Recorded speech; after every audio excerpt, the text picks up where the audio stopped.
जय श्री राधे, जय जय श्री राधे।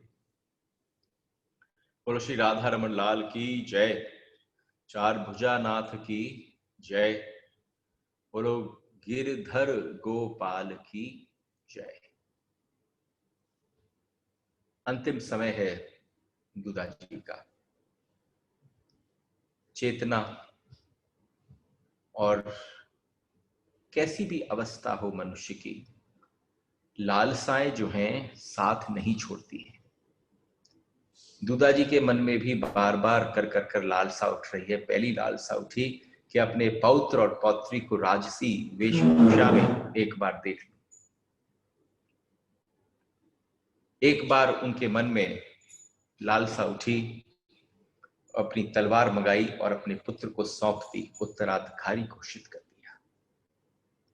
और आप एक बात समझना, हम हर चीज में जल्दी कर सकते हैं, लेकिन प्रकृति किसी चीज में जल्दी नहीं करती। जब समय कम दिखता है और काम ज्यादा दिखता है तो बहुत हड़बड़ी होती है। बाहर नहीं होती, बाहर तो सब कुछ वैसे ही चलता है, लेकिन हड़बड़ाहट का संबंध आपके भीतर से है। जब उन्हें लगा चार भुजा नाथ के दर्शन करने के बाद, जरा दृश्य आप लोगों ने कल दर्शन किया होगा कि 5 पुत्र हैं उनके, 4 कहार बन गए। उस समय क्या अद्भुत दृश्य रहा होगा कि दूधा जी मेड़ता के गढ़ के महाराज, 4 पुत्र उनके और सबसे ज्येष्ठ पुत्र ऊपर छत्र लेकर चल रहा है। अगर वास्तव में देखा जाए परमात्मा की तरफ, एक ऐसा संपन्न परिवार जब छोड़कर जाया जाता है तो एक अजीब सी तसल्ली होती है। आपकी लालसाएं दूसरी प्रकार की हो जाती है। इस समय क्या अंतिम इच्छा प्रकट करी? उसने कहा, पिताजी आपने अपनी सारी इच्छा दूधा साहब महाराज पिता से आपने अपनी हमें बताई, एक और हिस्सा जो आपकी इच्छा अधूरी रह गई वो हमें बताई। नीचे करा दीजिए। Can you mute? Okay. तो जैसे ही उन्होंने कहा, आवाज आ रही है वहां से, जैसे ही उन्होंने कहा कि मेरी अंतिम दर्शन करने की इच्छा है किसी संत की, तो उनके मन से जो लालसा उठी वो संत के दर्शन करने की लालसा थी। भगाए पुत्रों ने पुष्कर सबसे पास जो तीर्थ है, ब्रह्मा जी का इस विश्व में एकमात्र मंदिर है, इस एकमात्र मंदिर जहां पर सैकड़ों संत विराजमान रहते। संतों की जो अवस्था है वहां दिन रात बास ही करते हैं। कोई आ रहा हो कहीं से तो वीरमदेव जी ने सोचा जाओ ससम्मान उनको बुला कर लिया। लेटने की इच्छा प्रकट करी, रायमल और पंचानन ने उन्हें सुला दिया। वीरमदेव जी उस समय पुष्कर की ओर से संत आने की प्रतीक्षा कर रहे थे। रात्रि शांतिपूर्वक बीत गई। दूसरे दिन प्रातःकाल मीरा दूधा जी के पास फिर से गई और उनके पास जाकर बारंबार उसने कृष्ण नाम की धुनी छोड़ दी। पद पूरा करके अभी मीरा तानपुरा भूमि पर रखा ही था। पद पूरा कर मीरा ने अभी तानपुरा भूमि पर रखा ही था कि द्वारपाल ने आकर निवेदन कर दिया कि अन्नदाता बाहर कोई साधु पधारे। अभी तक लौटे न थे पुष्कर से गए हुए घुड़सवार, लेकिन अपने आप ही, मैंने आपसे क्या कहा, वास्तविक जिसको कहो कि राजा हो कोई और राजर्षि बन जाए अंतिम समय तक, तो उसकी मृत्यु उसकी सबसे बड़ी सूचना देती है। आप समझना, आप अपने प्रभाव से, अपने धन से, अपने ऐश्वर्य से, अपने बल से सबको बुला सकते हैं, लेकिन अगर कोई आपके पास अपनी तरफ से पहुंच जाए उस समय उसे किसी और ने भेजा। इसलिए कहा जाता है कि भक्ति को पोषित करो। भक्ति जो है वो पुष्ट होनी चाहिए। बुढ़ापे तक आते आते वो पक जानी चाहिए। आपका संवाद पके हुए लोगों तक पहुंच जाना चाहिए, और जब पके हुए लोगों तक पहुंचता है तो पता नहीं कौन किस समय कहां पहुंच जाए। एकदम सुना कान में कि साधु अपने आप आ गए।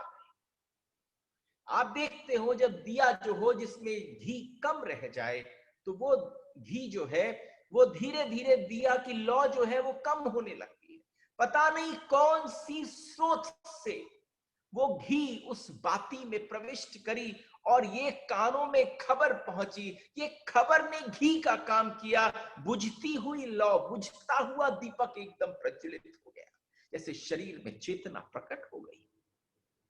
सुनते ही आंखें खुल गई, लौ भबक पड़ी। आंख खोलकर उन्होंने देखा, उन्हें संकेत से कहा कि संत को पधार लो, यहीं ले आओ। एकदम जो पुत्र आसपास थे, वीरम देव, रतन सिंह आदि सब राजपुरोहित जी भागे उनके स्वागत करने के लिए, और एक एक पद बढ़ते बढ़ते उन्होंने उनके मुख से सिर्फ सुनाई दिया, श्री राधे, हे निताई गौर, राधे श्याम, हरे कृष्ण हरे राम। उनके मुख से जो जो संवाद सुनाई दिया, जय गौर हरि। जो संत पधारे उनके मुख से ऐसे नामों का श्रवण कर कर, जैसे उन नामों का श्रवण किया तो यहां पर सबकी दृष्टि ऊपर की ओर उठ गई। महिलाएं थी वो एकदम कोने में हो गई, जैसे मार्ग दे दिया गया हो। और मीरा के मन में जो आनंद आ गया कि जो संत आए हैं, वैष्णव हैं, उनके मुख से श्री राधे नाम का श्रवण हुआ। वो अंदर प्रविष्ट कर रहे थे, मुख से सिर्फ नाम लिए जा रहे थे, गौर हरि गौर हरि गौर हरि, राधे श्याम कर कर उन्होंने प्रवेश किया। दूधा जी ने देखा, पुरोहित जी महाराज मुझे भी संत के दर्शन कराओ, हटो हटो, सब तरफ से हट गए। संत ने भी परिस्थिति देखी, उन्होंने ये विलंब नहीं किया कि मेरे पास कोई आए। परिस्थिति देखकर वो दूधा जी के पास पहुंच गए।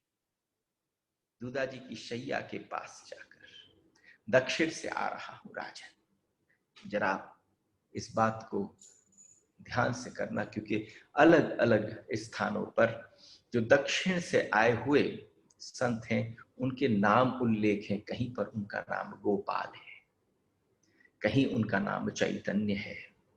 दक्षिण से होते हुए आ रहे हैं, और दक्षिण से उन्होंने छूटते ही कहा कि नाम मेरा, मैं जिस नाम को प्राथमिकता देता हूं वो गोपाल है। इसके पीछे मेरे कारण भी है कि जब वो संत ने आए राजन के सामने, दूधा जी के सामने, मेड़ता के घर में खड़े हुए, सारी शैया के चारों तरफ भरा पूरा पूरा ओत प्रोत प्रेम से सना हुआ परिवार था। भक्ति जिसमें सिंचित हो रही थी। अभी तक बुढ़ापे तक किसी के मुख में उनके सामने बोलने की सामर्थ्य और शक्ति नहीं थी। ऐसे दूधा जी बड़े गर्व से, अरे मजा इस बात का है, अगर तुम जीवन भर गर्व से जिए तो मृत्यु में भी गर्व झलके। वो लेटे हैं, चारों तरफ उनके पुत्र पौत्र पौत्री पुत्र वधुआ सब चारों तरफ खड़ी हैं। संत आए हैं, उन्होंने कहा कि क्या बताऊं, गौड़ देश के एक प्रेमी सन्यासी, गौड़ देश के एक प्रेमी सन्यासी श्री कृष्ण चैतन्य तीर्थाटन के लिए दक्षिण की तरफ आए, श्रीरंगपट्टनम की तरफ आए। चातुर्मास का समय था, तब इस दास को उनकी सेवा का अवसर प्राप्त हुआ। जब श्री चैतन्य महाप्रभु आए और उन्होंने मुझे वृंदावन वास करने की आज्ञा प्रदान करी, तो जब उन्होंने दिया तो अपने पिता के पास रहकर मैंने सब शिक्षा आदि, शास्त्रों का अवलोकन आदि सब कुछ सीखा। और जब उनकी आज्ञा मेरे माथे पर शिरोधार्य थी, मैंने दक्षिण से यात्रा प्रारंभ करी। और दक्षिण से उन्होंने मुझे जैसे बताया मैं वहां पहुंचा, और वहां पहुंचकर ये तो श्री कृष्ण चैतन्य, श्री चैतन्य महाप्रभु के बारे में बोले कि वो सन्यासी है फिर भी प्रेमी है। महाराज देखो, आपको सन्यासी प्रेमी ना मिलेगा, क्योंकि प्रेम की जो धरा है, प्रेम की जो भूमि है, उसकी बात अलग है। उन्होंने श्री कृष्ण चैतन्य महाप्रभु के बारे में बोला कि वो सन्यासी हैं पर प्रेमी, जिनका नाम लेने से हृदय में धड़कन बढ़ जाती हो। अरे धड़कन वही बढ़ा सकता है जिसका दिल धड़क रहा हो। संभव नहीं है कि कोई प्रेमी ना हो और सामने प्रेम की चर्चा करे। तो प्रेम की चर्चा तो बहुत हो सकती है, लेकिन प्रेम का संपादन, प्रेम को बांटा कौन जा सकता है? उसको ही बांटने को कह सकते हैं जिसके पास भरा पड़ा। प्रेमी सन्यासी होने के बाद प्रेमी सन्यासी। तो उसी समय मीरा की छोटी छोटी आंखें पड़ गई। उन्होंने कहा, कमाल है, सन्यासी होकर भी प्रेमी। हमारे पास योगी निवृत्ति नाथ आए, परमात्मा तो उनके भीतर विराजमान। ये बड़े बड़े, उन्होंने कहा, उन गोपाल ने कहा, गोपाल जो आए संत, उन्होंने कहा क्या बताऊं, बड़े बड़े वेदांतियों को, बड़े बड़े दिग्विजयी वेदांतियों को भी उन्होंने पराजित कर दिया है अपने ज्ञान की आभा के नीचे। उनका जो ज्ञान है उसकी कोई पराकाष्ठा, उसकी कोई सीमा नहीं है, परंतु उनका सिद्धांत है कि सब शास्त्रों का सार जो है वो भगवत प्रेम है। आप समझो, बेकार की बात है हम किसी भी चीज की चर्चा करें और जो वास्तव में मूल तत्व हो प्रेम, वो आपके जीवन में नहीं आए। सार है ये। आपने जितने भी शास्त्र पढ़े हो, उन सारे शास्त्रों का सार जो है वो भगवत प्रेम है। अगर वो भगवत प्रेम प्रकट ना हो पाए तो सारे शास्त्रों का श्रवण करना बेकार है। क्योंकि एक बार उससे प्रेम होने के बाद पता चलता है कि ये दायरा कितना बढ़ जाता है, आपकी डायमेंशंस कितनी बढ़ जाते हैं। छूटते ही कहा, त्याग उनका मूल है, सब कुछ त्याग दिया है। तप्त कांचन गौर वर्ण सुंदर सुकुमार देह, ब्रज रस में सने हुए छके हुए। अरे आप उनके स्वरूप का एक बार दर्शन करो। अरे शिष्य की बात क्या, शिष्य आप जिसको मन से गुरु मान लो, तो उसके गुरु मानने के पश्चात उसका जो स्वरूप है उसका अगर चर्चा और वर्णन न हो, तो जिस समय पर उन्होंने ये वर्णन किया तो उन्होंने कहा, अगर आप उनके रूप को देखो, उनको नृत्य करते देखो, उनकी आंखों से झरती हुई धारा देखो, तो आपको लगेगा जैसे राधिका रानी रो रही है, कृष्ण भीतर ही विराजमान होकर उस आनंद को ले रहे हैं। दोनों स्वरूप एक शरीर में व्याप्त हो गए। दोनों स्वरूप जो है वो एक ही शरीर में व्याप्त हो गए। मीरा के आंखों से बहने लगा। देखो कौन सा संवाद, कौन सा मैसेज आज परमात्मा ने यहां पर भेज दिया गोपाल के रूप में। और मैंने आपसे क्या कहा कि कितने ही नाम आए, लेकिन मैंने गोपाल चुना क्योंकि दक्षिण भारत से जो आए और जिन्होंने मेरे राधा रमन लाल को प्रकट किया वो श्री गोपाल भट्ट थे। चातुर्मास के दौरान जो हमारे महाप्रभु जाकर श्रीरंगपट्टनम में वेंकट भट्ट के यहाँ रहे, उनके पुत्र का नाम गोपाल था। महाप्रभु ने उन्हें आज्ञा दी थी कि समय आने पर तुम वृंदावन वास करना। तो गोपाल निकल पड़े दक्षिण प्रदेश से और आते हुए आए तो उन्हीं गोपाल भट्ट की वंश परंपरा से ये मीरा की गाथा गाई जा रही। वो गोपाल भट्ट ने जब वहां पर पहुंचकर, वो श्री गोपाल, जब उन्होंने वहां पहुंचकर महाप्रभु की उस भाव दशा को देखा, तो उस भाव दशा में वो मीरा को सान के आ गए। वो उसमें ऑलरेडी उसमें आनंद के सरोवर में थी, लेकिन मेरे लिए वो गोपाल की उपस्थिति समझो जैसे महाप्रभु ने अपने आप को वहां पर भेज दिया। जिस समय पर ये अवस्था हुई, अर्थ समझकर संत कहने लगे, दक्षिण से चलकर मैं पंढरपुर पहुंचा और पंढरपुर में मेरी एक केशवानंद नाम के एक बहुत बड़े संत से मुलाकात हुई। जरा देखो तो सही, शैया पर पड़े हैं किसके दादा? मीरा के दादा है। अंतिम अवस्था पर लालसा करी कि कोई संत का दर्शन हो जाए। गोपाल सामने प्रकट हो गए और पहुंचकर उन्होंने कहा, पंढरपुर में जब विठलनाथ के दर्शन किए, अरे विठलनाथ कौन? कीर्तन प्रिय है। अरे ऊपर ऊपर वहां बद्रीनाथ में विराजे बद्रीनाथ प्रभु तप प्रिय, श्रीनाथ जी भोग प्रिय, द्वारकानाथ सेवा प्रिय, विठलनाथ जी कीर्तन प्रिय, रंगनाथ प्रभु निद्रा प्रिय, जगन्नाथ स्वामी कौतुक प्रिय, श्री गोवर्धन नाथ जो है वो साक्षात परिक्रमा प्रिय, राधा रमण प्रेम प्रिय। उन सारे चारों तरफ के जितने भी ठाकुर हैं उनके पंढरपुर के कीर्तननाथ कीर्तन प्रिय ठाकुर के पास से आए और यहाँ कीर्तन भक्ति साक्षात प्रकट हो चुकी है। तो केशवानंद ने कह दिया उन गोपाल से कि जाओ, एक बार जाओ और ये मेरी माला जो है मेड़ता के दूधा जी को दे देना। जैसे ही वो माला स्वीकार हुई उन्होंने माथे पर रखी। तुम समझो जन्म होता है तो तुम किसी के माला डालते हो गले में, ये कोई सौभाग्य की बात है कि जब तुम मरणशैया पर हो कोई अपनी तुम्हें जीवन जन्म की जन्म जन्मांतर की भजन की भजते हुए वो माला तुम्हें प्रदान करवा दे। जैसे ही देखा तो उनके केशवानंद का नाम सुनते ही मुस्कुराहट आ गई। उन्होंने कहा अरे जो मुस्कान उनके मुख पर नित्य संगिनी है वो वाले केशवानंद जो बड़े लंबे बड़े गोरे से हैं कि हाँ। तो एकदम दूधा जी के शरीर में उत्तेजना आ गई। ये जो मेरी पौत्री है मीरा, ये जो मेरी मीरा है ये केशवानंद का प्रसाद। वो आए थे यहाँ पर, उन्होंने कृष्ण की कथा सुनाई और जब उन्होंने कृष्ण की कथा सुनाई और सुनते सुनते मेरे पुत्र की रतन सिंह जी की झाली जी जो है ये मीरा की माँ है, वो प्रश्न पे प्रश्न पूछती, लेकिन जैसे ही दशम स्कंद की कथा प्रारंभ हुई सारे प्रश्न बैठ गए। उन्होंने उसी समय कह दिया ये दिव्याति दिव्य स्वरूप जो झाली जी को प्रदान हो गया है, ये इसका मतलब ही ये है कि अंदर कोई ब्रजांगना बैठ गई है, वो पीछे से कभी मिली ना होगी, वो मीरा के रूप में वो इस उदर में आई है आपके मेड़ता को एक ऐसी ख्याति देने के लिए जो जगत में बड़े बड़े वंशों को नहीं मिलती। क्या संवाद होने लगा। पंढरपुर से चलकर मैं पुष्कर आया और पुष्कर में आपके पास अब सीधे आपके पास दूधा जी ने संकेत से मीरा को उसको लेने को कहा।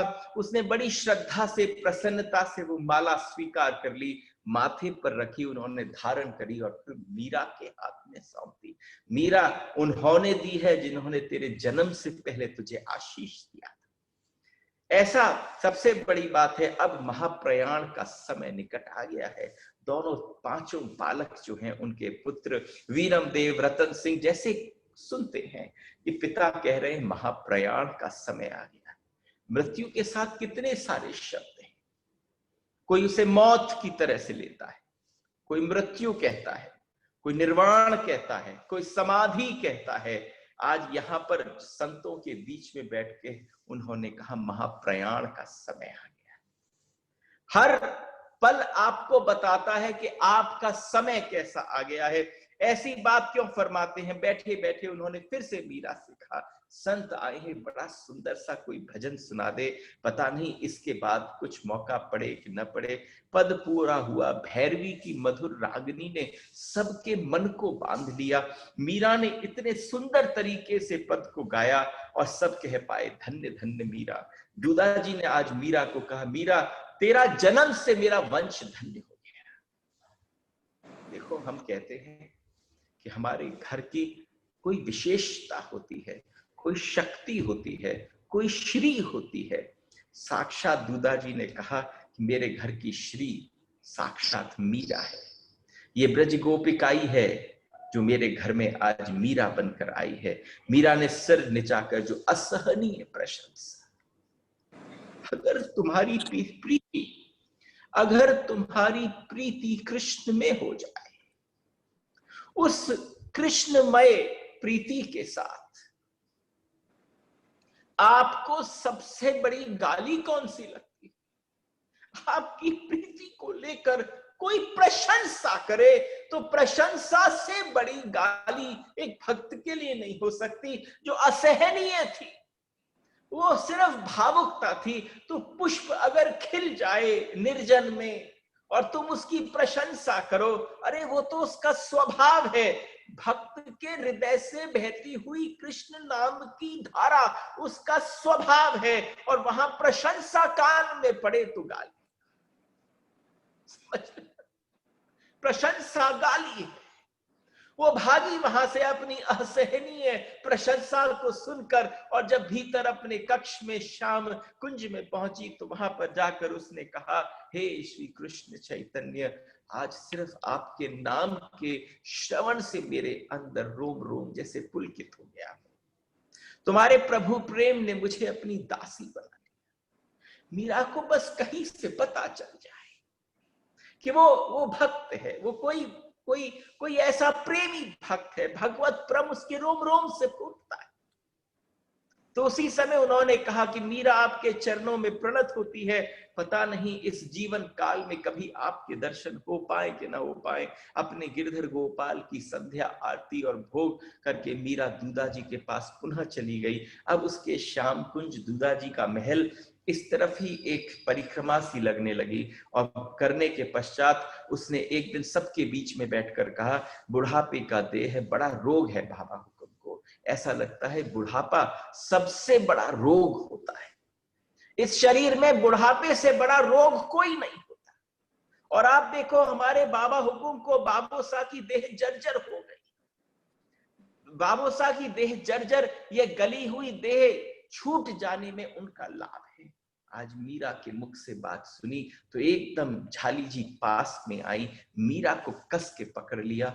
कैसी बात कर रही है, जिन बाबूसा की तू आंखों पे पलकों पे बिराजी है, आज कह रही है। तो उसने कहा, मां मैंने गलत नहीं कहा, आप समझो देह जर्जर हो गई है, चेतना अभी भी जागृत है।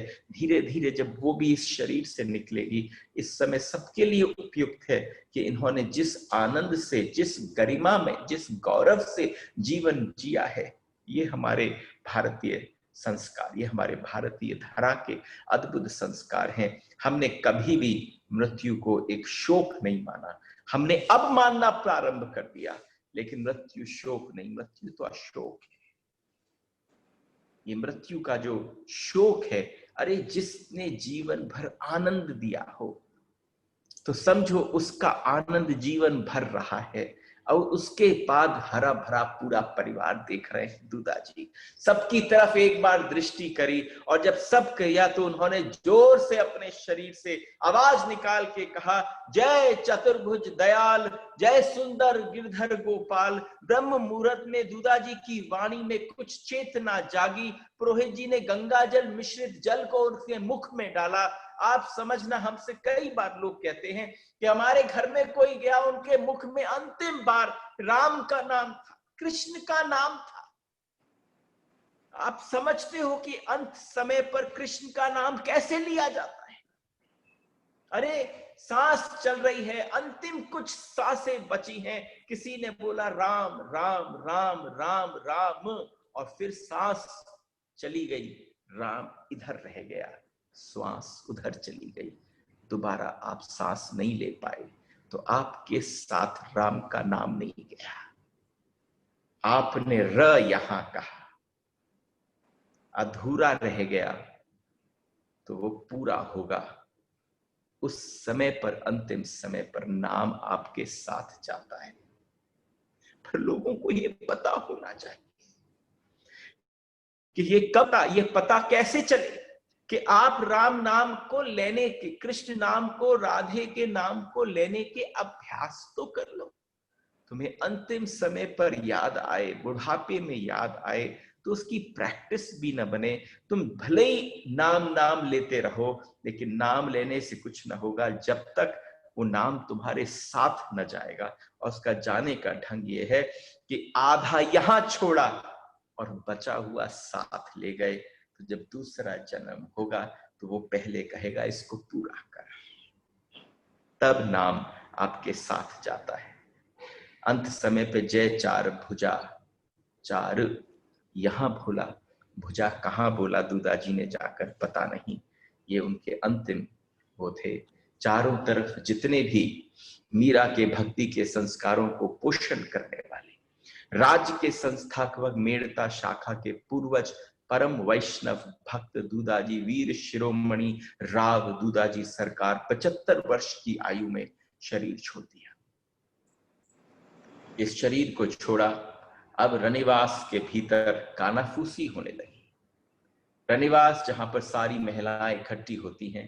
राज्याभिषेक के समय वीरमदेव जी की जो उम्र थी वो 38 वर्ष की थी। राणामल रायमल की पुत्री सांगा जी की बहन गिरजा जी जो तीसरी पटरानी थी, जिनको विशेष दर्जा प्राप्त था मेरता के गढ़ में, उनसे ब्याह करने के पश्चात कुछ विशेष घनिष्ठ मित्रता प्रकट हो गई थी। दूधाजी के देहांत के बाद मीरा बहुत ज्यादा गंभीर हो गई, बहुत ज्यादा एकांत में रहने लगी। सहायक और अवलंब दूधाजी के न रहने से अकेलापन खलने लगा। अभी तक वही उसकी ढाल थे। उन्होंने वचन दिया था, मेरे जिंदा रहते तक तेरा ब्याह नहीं होगा। तो बाबा और पौत्री का प्रेम इतना अद्भुत था कि सब पुत्रों को पता था कि हम मीरा का ब्याह नहीं कर सकते जब तक उनके पिता विद्यमान हैं। और मीरा ने भी देख लिया कि उन्होंने अंत समय तक अपना वचन निभाया। कब से इस रिश्ते की बात चल रही है, लेकिन फिर से अंदर रनिवास में चर्चा होने लगी, अरे भाई मीरा बड़ी हो गई है, मीरा 14 वर्ष की हो गई। यौवन, रूप, लावण्य भीतर से प्रकट होने लगा है। रूप की धनी तो पहले से थी। आज झाली जी उसके पास आई, अब तक सब आपस में बात करने लगे, अपनी देवरानी जेठानियां बैठकर, कि कब तक इसको कुंवारी रखेंगे। कल आसपास के लोग ताना मारेंगे कि आपने इसको घर में रखा, घर में जवान बेटी कुंवारी बैठी रो रही है, तब आंख खुलेगी काका और काकाओं की, तब क्या आंख खुलेगी। एक दिन झाली जी श्याम कुंज में आकर मीरा को समझा रही हैं, देख मीरा, तू अपने जीवन के साथ क्या कर रही है? बेटी बड़ी हो गई है, इस प्रकार से देर देर रात तक इन साधुओं के पास बैठना कोई उचित न है। पता नहीं साधु भी कौन हो, साधु के वेश में कोई और अगर आ जाए तो तू समझ क्या होगा। उस समय कब तू बैठती है, कौन से साधु के साथ कौन सी चर्चा करती है, किसी को कोई पता ना होता ही। तुझे पता है, मां के दिल से पूछ, मैं कितनी घबरा जाती। मुझ पर थोड़ी दया कर बेटी। उन बाबाओं के पास ऐसा क्या है, किसी साधु के आने की बात सुनते ही तू दौड़ पड़ती है, और जब तेरी माँ या तेरे बाबा कोई और तेरे पास आते हैं तो तू संकोचवश बैठ जाती। ऐसी क्या मिलता है तुझे, ऐसी बात मत फरमाओ भावो। मीरा बोली, भगवान को भूलना और सत्संग छोड़ना दोनों मेरे बस की बात नहीं। अरे कह तो पाओ, आपसे पूछो कि आप कौन सी चीज है जिसको छोड़ सकते हो। हम ये कहें कि संसार में रहना, आनंद करना, भोग करना, इसको छोड़ना बस की बात नहीं है। मीरा कह रही है, सत्संग को और प्रभु प्रेम को छोड़ना मेरे बस की बात नहीं है। ये तो अंतर है, तुमने संसार को पकड़ रखा है, उल्टी घटना घट गई है। वो संसार ने छोड़ दिया, उसने, परमात्मा ने उसको पकड़ लिया। उसकी पकड़ में बड़ा बल है। जब तुम्हारे बस में भक्ति न रहे, जब तुम्हारे मन में भाव इस बात का हो जाए कि मेरे बस में कुछ नहीं, तो तुम बस उसके बस में हो जाते हो। मीरा ने अपना बस उसके हाथ में सौंप दिया, अब खुद बेबस हो गई। अरे बेबस तुम्हें जगत करे, इससे पहले तुम उस बेबसता को कृष्ण के चरणों में लुंठित कर दो। फिर क्या आवश्यकता है। मैं क्या करूं बेटी, तेरी पास आती हूं तो तेरी बात अच्छी लगती है, रनिवास में जाती हूं तो सबकी बातें अच्छी लगती हैं। मैं तो कहीं की न रही, न घर की न घाट की। बेटी के पास आती हूं तो लगता नहीं बेटी के पास आई हूं, तेरे पास पहुंचती हूं मेरी मति दूसरी हो जाती है। जब संसार में पहुंचती हूं तो मति दूसरी हो जाती है। तो उसी समय मीरा बिल्कुल निरुत्तर हो गई। उसने पूछा, कुंवर साहब पिताजी कहाँ हैं? अरे कुड़की के ऊपर युद्ध करने के लिए गए हैं, वीरमदेव जी ने भेज दिया है। अच्छा, कुड़की वालों ने ऐसा क्या कर दिया? कुड़की वालों ने ऐसा कुछ भी न किया। उस अवस्था पर बस ऐसी व्यवस्था प्रकट हो गई कि उनके साथ युद्ध करने के लिए जाना पड़ा। और फिर जब पिता आएंगे लौटकर तो उन्होंने कहा ठीक है, तो मां उनको मारेंगे क्या, कहीं उनको बस केवल निकाल दिया जाए तो ही ठीक है। अगर उनको केवल वहां से निकाल दिया जाए तो ही ठीक है। कि नहीं नहीं, ऐसा नहीं हो सकता, उनको वहां से च्युत करना पड़ेगा, बिल्कुल महल से निकालना पड़ेगा, क्योंकि एक पर दो नहीं रह सकते, उचित नहीं, बार बार लड़ाई होती रहेगी, कहीं ऐसा ना हो किसी और से जाकर मिल जाएं तो उनको शक्तिहीन करके आना पड़ेगा। उसकी बात सुन सुनाकर माता उठकर चली गई। मीरा को समझाना उनके बस की बात न रही। मीरा को जब समझाना बस की बात न रही, लेकिन एकदम वीरमदेव इस सब हो जाने के पश्चात एक अच्छी खबर बीच में से आई। सब लोग बधाई आपस में देने लगे, एक दूसरे के प्रति खूब आलिंगनबद्ध होने लगे। सब आए वीरमदेव जी को। अब वीरमदेव जी सबसे बड़े हैं, मेड़ता के गढ़ के महाराज हैं। उनकी जो पत्नी है गिरजा जी, चित्तौड़ी रानी जिसको कहते हैं, वो गर्भवती हो गई। और उनका जो भतीजा है भोजराज, जिसके प्रति उनका अपार स्नेह है, इतना अपार स्नेह, वो अपनी बुआ को लेने चित्तौड़ से आया कि आप इस समय आराम करें, तो आप चलो ना बुआ, हम आपको चित्तौड़ लेकर चलें। तो भोजराज जिनसे मीरा के ब्याह की बात चल रही है, अपनी गर्भवती बुआ को लेने के लिए जब वो आए तो उनके रूप और बल की कोई सीमा ना हो। जब जब वो मेड़ता के गढ़ में से कहीं निकलते तो उनको देखकर ऐसा लगता कि बस पूछो ही मत। व्यवस्था विलक्षण थी, देखने से बनता ही कुछ और था। इस समय पर की अवस्था को देखते देखते सबके मन में एक ही बात उठने लगी, हो न हो अगर इन दोनों की जोड़ी बन जाए। 20 वर्ष के थे भोजराज उस समय, मीरा 14 वर्ष की थी। कल्पना करने लगे मेड़ता के गढ़ के सारे वासी कि इन दोनों की जोड़ी कितनी अद्भुत है। अरे एक बार ऐसा ना हो जहां पर ऐसी सुंदर जोड़ी दीपक को लेकर ढूंढने से भी न मिलेगी। कुछ मत सोचो, आंख मूंद कर घोड़े नारियल भेज दो। चारों तरफ ये हल्का बात होने लगी। भीतर ही भीतर तय हुआ कि गिरजा जी जब यहां से लेने के लिए वीरमदेव जी चित्तौड़ जाएंगे, वहां जाकर दीवान जी का रुख देखकर गिरजा जी उनसे बातचीत करेंगी। यहां से वीरमदेव जब चित्तौड़ पधारे तो बात पक्की करने के साथ लगन भेजकर विवाह को मार देंगे, विवाह को मार देंगे। आपस में बात चली, हवा के पंख उड़ते हैं, हवा के पंखों को लेकर उड़ते हुए ये बातें हमारी मीरा के कानों में भी पहुंच गई। और जब ये बात मीरा के कान में पहुंची, वो व्याकुल हो उठी। मन की व्यथा किससे कहे। जन्म दात्री भी जब दूसरे पक्ष में जाकर बैठ जाए और उनके साथ जुट जाए तो अब अपना कौन रहा। अब मीरा अपनी मां के साथ भी न बैठ सके। मां ने भी सबकी तरफ बैठकर मीरा के ब्याह को मारने की तैयारी कर ली। गला रुंध गया, मंदिर में प्रवेश किया और जाकर गिरधर गोपाल से अपने मन की बात कही। आज मीरा अपने आप को बिल्कुल अकेला पा रही है। मीरा को लगा इस जगत में उसका कोई नहीं।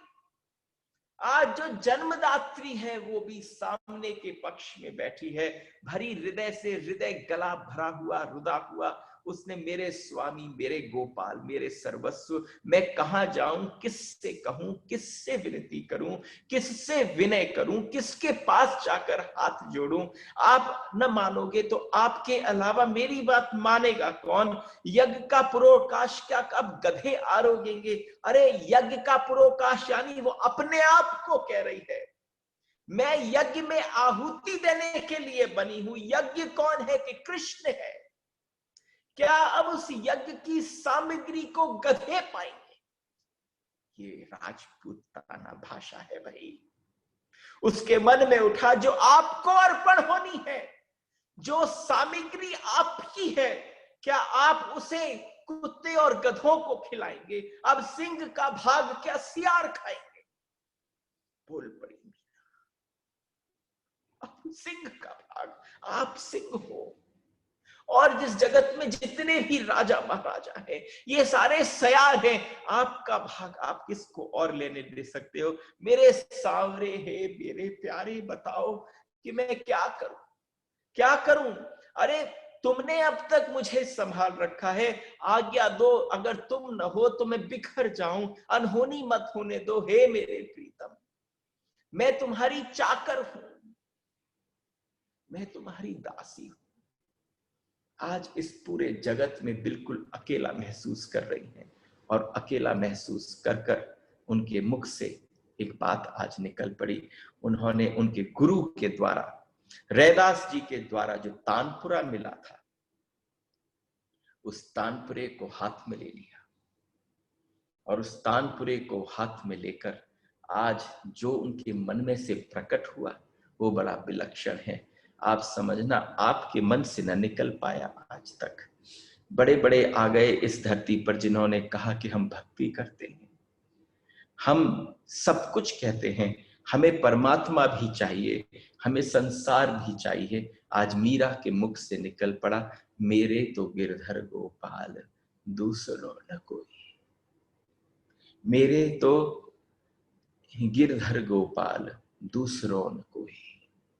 उनके जैसे ही मुख से निकल पड़ा, वो मुख से निकलना ऐसा अद्भुत था कि आप जिसकी भक्ति पराकाष्ठा तक पहुंच गई हो, जिसका अंतर मिलन कृष्ण के साथ हो गया हो, वो क्या कह पाएगी, उसके मन की अवस्था कैसी होगी, हृदय में उसकी गुदगुदी कैसी होगी। वो गुदगुदी जब भाषा लेगी, जब आंसू की स्याही कुछ लिखना चालू करेगी, कुछ तैयारी करेगी, तो आपकी हृदय की वेदना जिन शब्दों में प्रकट होगी, वो शब्द कैसे होंगे। इनके आगे बड़े से बड़े शास्त्र फीके पड़ गए, इनके आगे बड़े से बड़ी कथाएं फीकी पड़ गई, क्योंकि मीरा ने जब कहा मेरे तो गिरधर गोपाल, मेरे और दूसरों न कोई। हम में से किसी की ऐसी सामर्थ नहीं, हमारे साथ दूसरा हमेशा मौजूद है, लेकिन उस समय पर उसके दूधाजा के जाने के पश्चात जो ढाल बनकर खड़े थे, आज समस्त मेड़ता का गढ़ उसके सामने विपरीत खड़ा है, अकेली खड़ी है, और पहुंचकर अपने तानपुरा को उठाकर सामने गिरधर गोपाल के पास बैठ गई। और जब उसने ये कहा होगा, भीतर के हृदय से छाती को ठोक कर, अपने मस्तक को नवाकर, अपने आंसुओं से उनका अभिषेक कर कर, अपने मन की आंखों से, मन के हाथों से, हृदय से जैसे हाथ प्रकट हो गए हों, उनसे लेकर जब आलिंगन किया होगा, हृदय का हृदय से हुआ होगा, तो भगवान की जो भावना थी वो प्रकट हो गई, और प्रकटता को शब्द मिले, तब मीरा के मुख से निकल पाया, मेरे तो गिरधर गोपाल, मेरे। और जब आप कहते हो दूसरों न कोई, इस बात पर समझना पूरी मीरा की भक्ति सनी हुई है, उस अवस्था की बात ही भिन्न है। मेरे तो गिरधर गोपाल दूसरों न कोई, मेरे तो गिरधर गोपाल दूसरों न कोई, जाके सर मोर मुकुट मेरुपति सोई, मेरे तो गिरधर गोपाल दूसरों न कोई। असुवन जल सींच सींच प्रेम बेल बोई, अब तो बेल फैल गई आनंद फल होई, मेरे तो गिरधर गोपाल दूसरों न कोई। तात मात भ्रात बंधु आपनों न कोई, तात मात भ्रात बंधु आपनों न कोई, छाड़ गई कुल की कान का करिए कोई, मेरे तो गिरधर गोपाल दूसरों न कोई। चुनरी के टोक ओढ़ ली लोई, चुनरी के टोक ओढ़ ली लोई, मोती मूंगे उतार बनमाला पोई, मेरे तो गिरधर गोपाल दूसरो न कोई, मेरे तो गिरधर गोपाल दूसरो न कोई। ये आंसुओं की कथाई है और इतने लाड़ और चाव से हमारे इस समय, मैंने आपसे क्या कहा था कि मीरा ने मंडली में स्वागत किया है। देखो छुपी हुई मीरा प्रकट हो रही, छुपी छुपी मीरा, और वाणी में जो कंपन था वो सिर्फ तभी प्रकट हो सकता है जब गिरधर गोपाल से प्रेम हो। मुझे बिल्कुल लगा ऐसे जैसे साक्षात गिरधर गोपाल के सामने बैठकर मीरा गान कर रही हो, गला रुंध रहा हो, रुक रहा हो, और उसने सींचा कैसे है इस भक्ति को, उसने सींचा है आंसुओं से। सारी अवस्था ही देखो, अगर आंसू न होते तो भक्ति सज नहीं सकती। तुम एक बात समझना कि आभूषण क्या है भक्ति का, हीरे जवाहरात से भी ज्यादा गहरी चमक है आंसुओं की। और उन आंसुओं को बांधता कौन है? अभी आपने जब सुधा जी के मुख से इस भाव की दशा को श्रवण किया तो ये भाव के जो स्वर थे उनको बांधने का सामर्थ्य केवल करुणा में, करुणा से ही वो बंधता है, वो ही रस्सी है। और सजता किससे है? वो सजता है हमारे आंसुओं से। मुझे लगता है यही एक धारा है। और आपसे जैसे जैसे कहा कि पता नहीं कौन कौन छिपी हुई मीरा बैठी है, कब प्रकट हो जाएं, तो बस आज के इस उसको विश्राम देते हैं। पुनः सुबह थोड़ा इंटरनेट वाज ट्रबलिंग अस और वो 10-12 मिनट हमारे थोड़े वेस्ट हो गए।